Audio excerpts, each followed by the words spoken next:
It's new play day on Shakesyear. Today we get to start in on Cymbeline, which is super fun. I think this will be a fun one because it's one that I think like 2 years ago a lot of people were doing Cymbeline, but it's not produced as often as say like Romeo and Juliet or Hamlet or anything like that. I'm also going to see if this will help light my face a little better. No, that actually makes it worse. Never mind.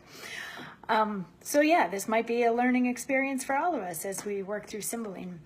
So Cymbeline in this is the name of a king, and we start off the play in Act 1, Scene 1, conveniently enough, with the first gentleman and the second gentleman giving us lots of exposition. And today is very much an exposition monologue. But they come in, and the first gentleman is like, oh, the king is so sad.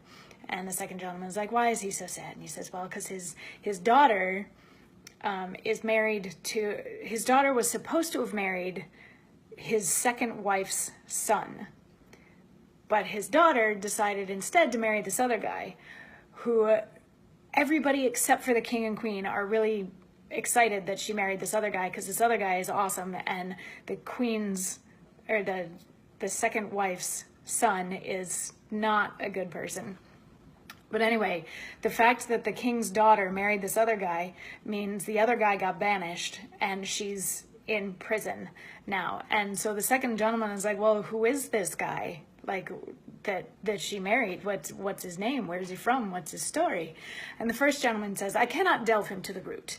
His father was called Cecilius, who did join his honor against the Romans with Cymbeline, but had his titles by Tenatius, whom he served with glory and admired success. So gained the suredition Leonatus, and had, besides this gentleman in question, 2 other sons who in the wars of the time died with their swords in hand, for which their father, then old and fond of issue, took such sorrow that he quit being.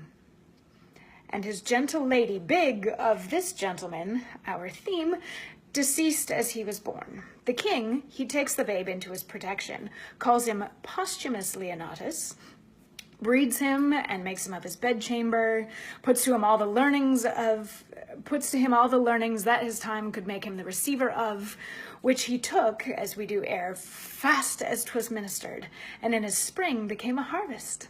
Lived in court, which rare it is to do, most praised, most loved, a sample to the youngest, to the more mature, a glass that feted them, and to the grave, a child that guided dotards.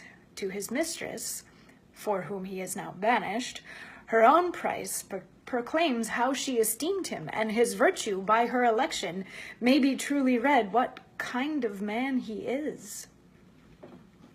So yeah, instead of marrying the second wife's son, so instead of marrying her stepbrother, she married sort of her foster brother. Something. This is going to be an interesting play. I'll see you tomorrow for more. Mwah.